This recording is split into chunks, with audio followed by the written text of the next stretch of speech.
Hi, welcome. Just gonna give us a few minutes for everybody to get in here. And I'm early. So, not bad for a lady who didn't want to get out of bed today.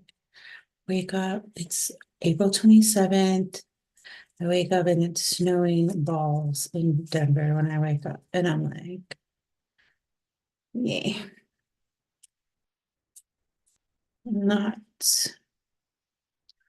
for the most productive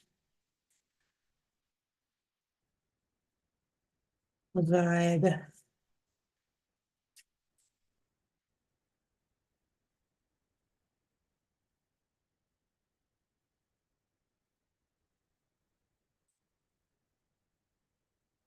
Right. Emperor in the world, emperor in the world, all week.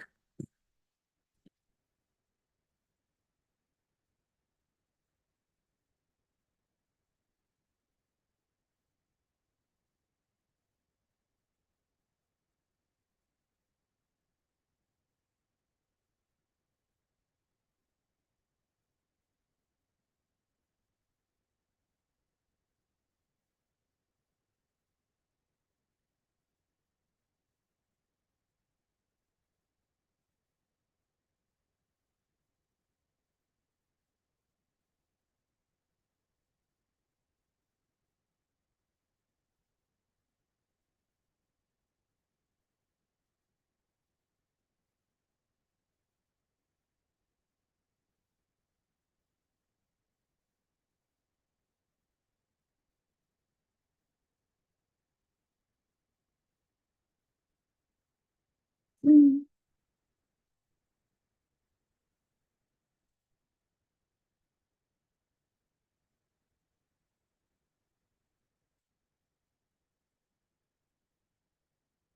You get what you choose to see.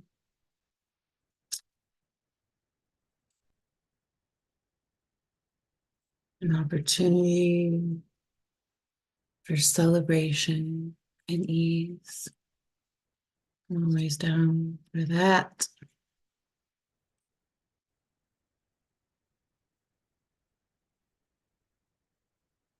Don't get distracted. Remember your power and be kind. The cycle has ended.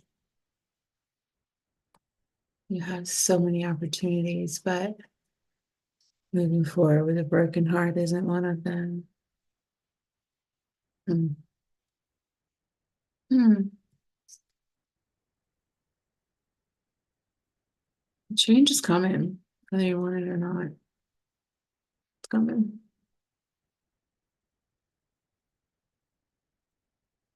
Things are moving so swiftly here that it's best to let it go and let it happen. Don't try to hold on to it as it's shifting. Let it go. Let it shift. Let the cards fall.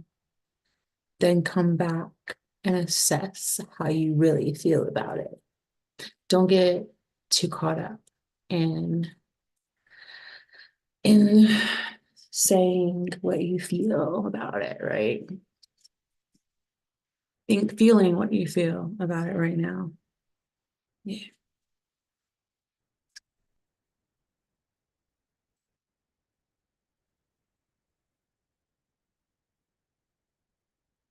Well, this is what you want from start to finish.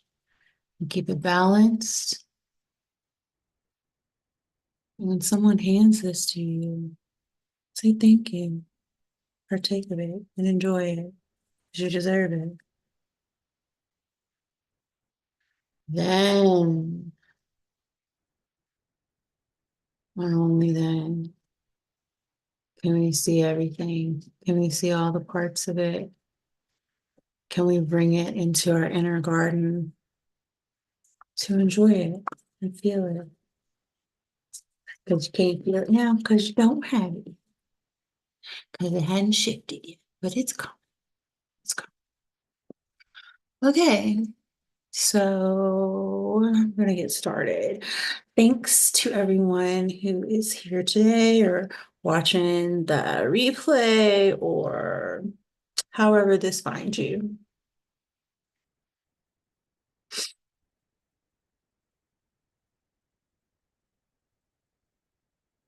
All right, so we're gonna get moving here, and I just have to say that for today, I will be reading off of something I wrote because your girl, if you've ever done a call with me or taken a class of mine or a course, like, or been in any of my lives or interacted with me any whatsoever, then you know that I like to ramble.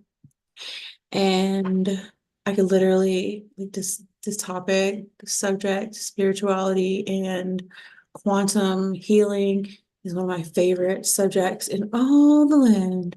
And I could literally talk about it all day. So I wanted to make sure that I, you know, got in there and handled my business. All right. And what had happened was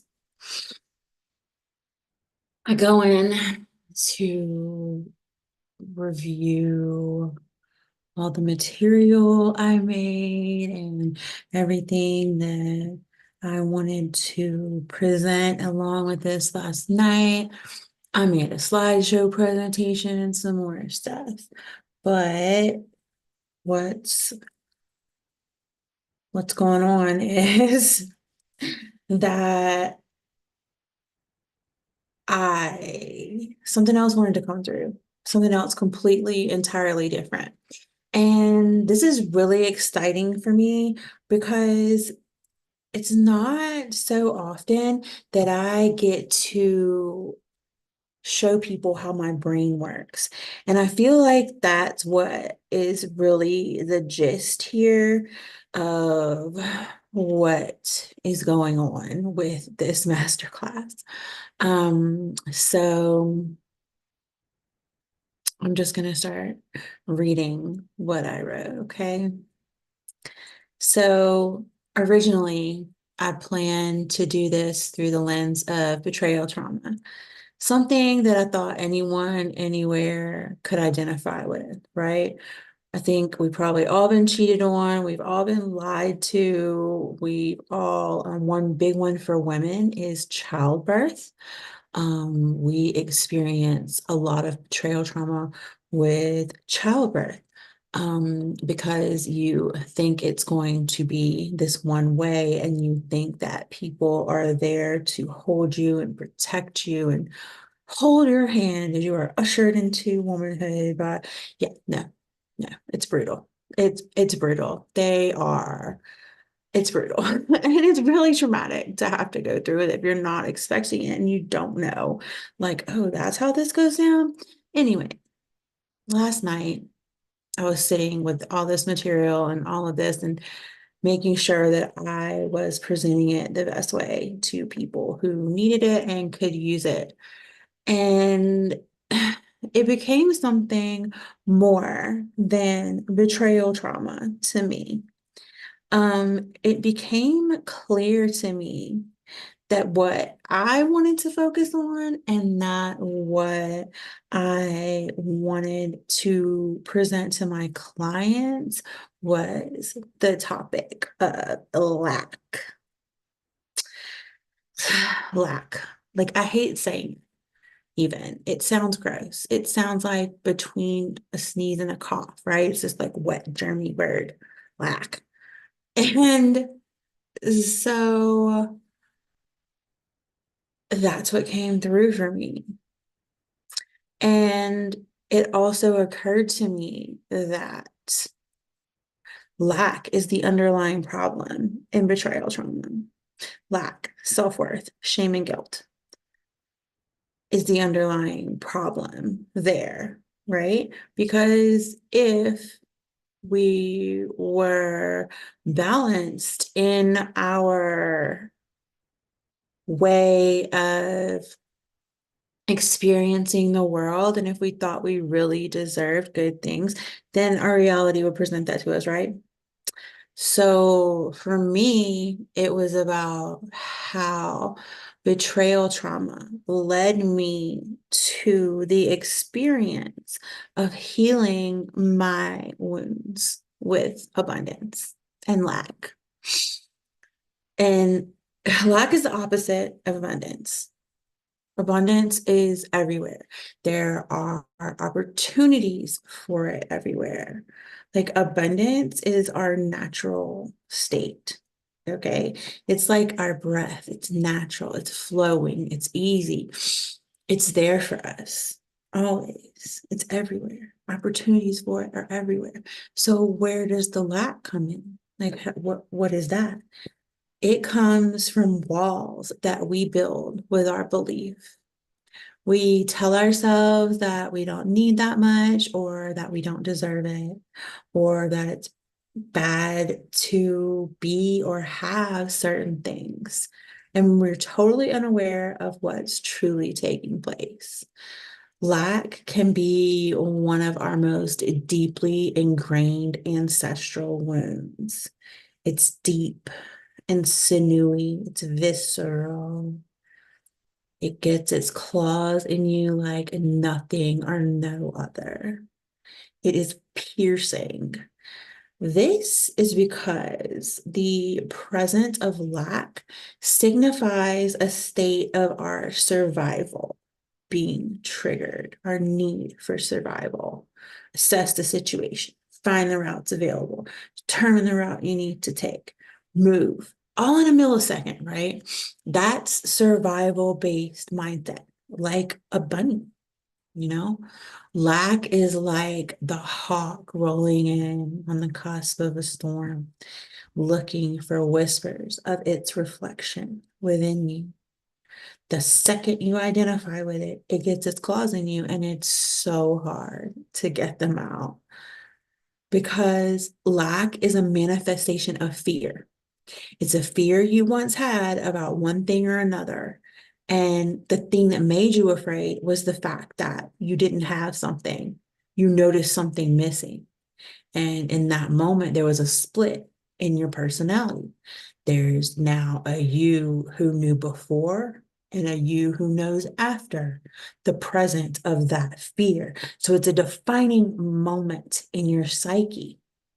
And now that you notice it, the friction around it, gone. It's like, you know, the story and timeline with the focus of your fear and without it. So you know both sides of the spectrum now, and that gives you authority in all the shades between the two.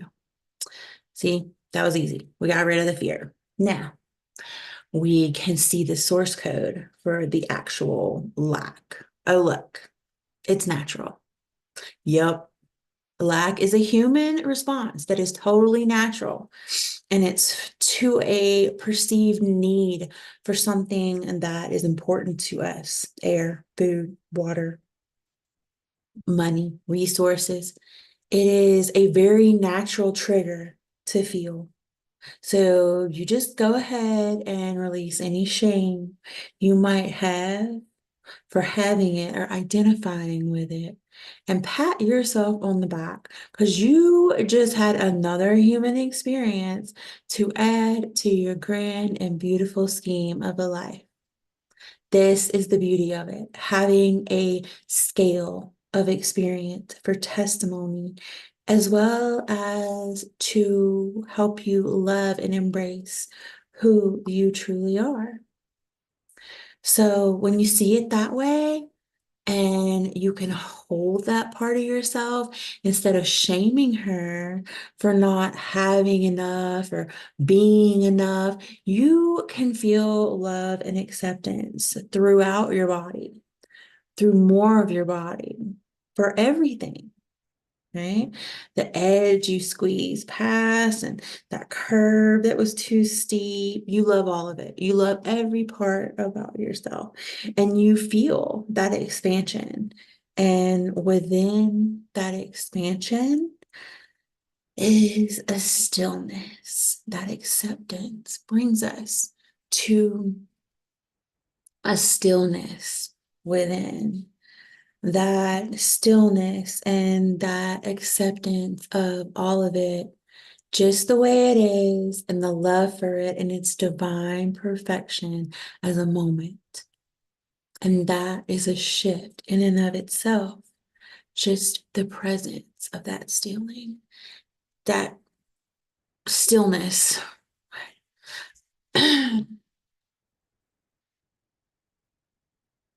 And you realize that this is it. This is perfect abundance in its most rare and truest form. It is that stillness, because within that stillness is the frequency of all your wants and needs being fulfilled. Because if you can be still, you lack nothing. The stillness is you. It's your essence without the noise of your thoughts putting the pressure on the other parts of you to do and find things that cater to your ego. So I feel like this is a good place to bring in the concept of self-worth if you want to change. And I mean really truly change the concepts of your self-worth, which unless you're aware of it and you have a healthy relationship with your self-worth, you're gonna probably need to change a few of them. You are gonna have to be contrary, consistently contrary. And what does that mean? You bring your awareness to the concept of self-worth. Then most of us have to be consistently contrary to everything we have ever been taught about our worth, down to our roles in society as determined by a sex organ. It goes deep. It goes so deep. So what I'm saying is be diligent. Just really sink your teeth into yourself and let your skin cover every taste bud so you can come to know and learn and love the flavor of yourself that you prefer, because you're worthy of that. You're worthy of that flavor, of that time spent in an embrace of preference. You are worthy enough to choose for yourself. So, what do you choose for yourself? Do you choose abundance and pleasure? Take your time. Be so mindful. Salud. Salud, excuse me.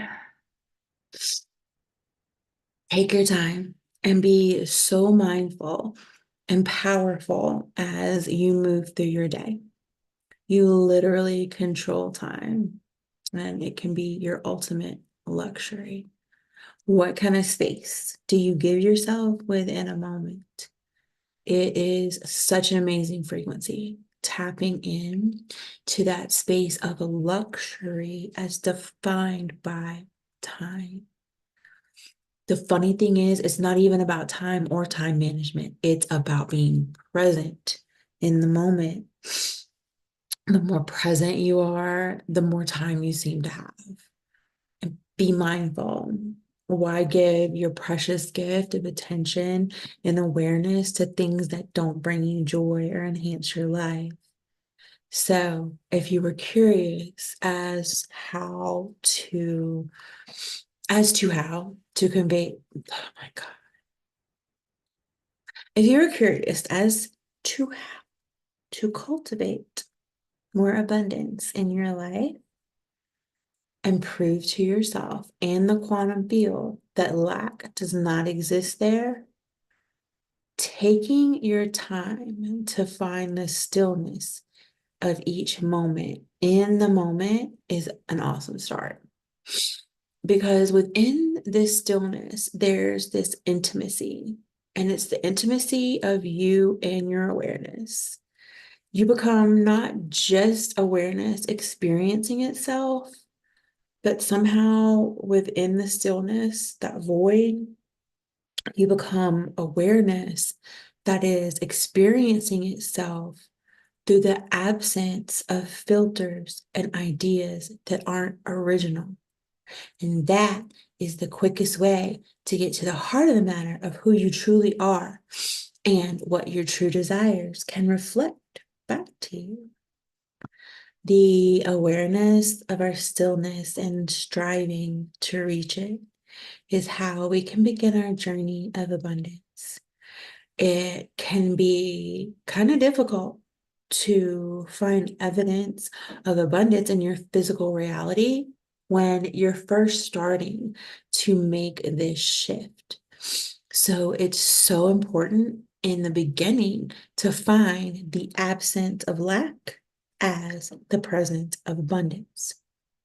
The easiest way to do that is to take it moment by moment, being deliberately contrary to the concept of lack in your life and how it presents for you.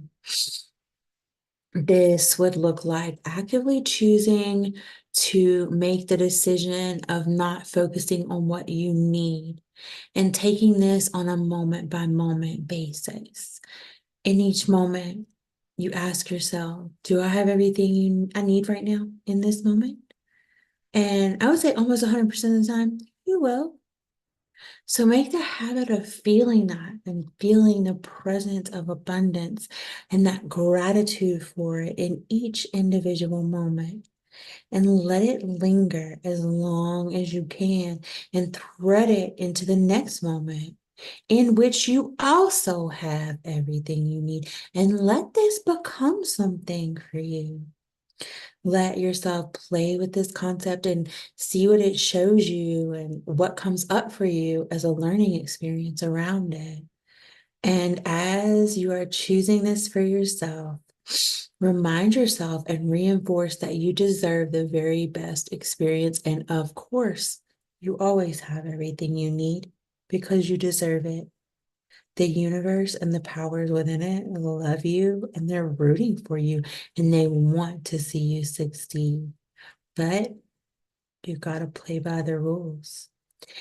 And since we are working on changing our actual patterns and with them, the way they reflect on our reality as a lens, we need to be aware that we are going to experience situations in which we are expected to define our new boundaries around the energy we are shifting.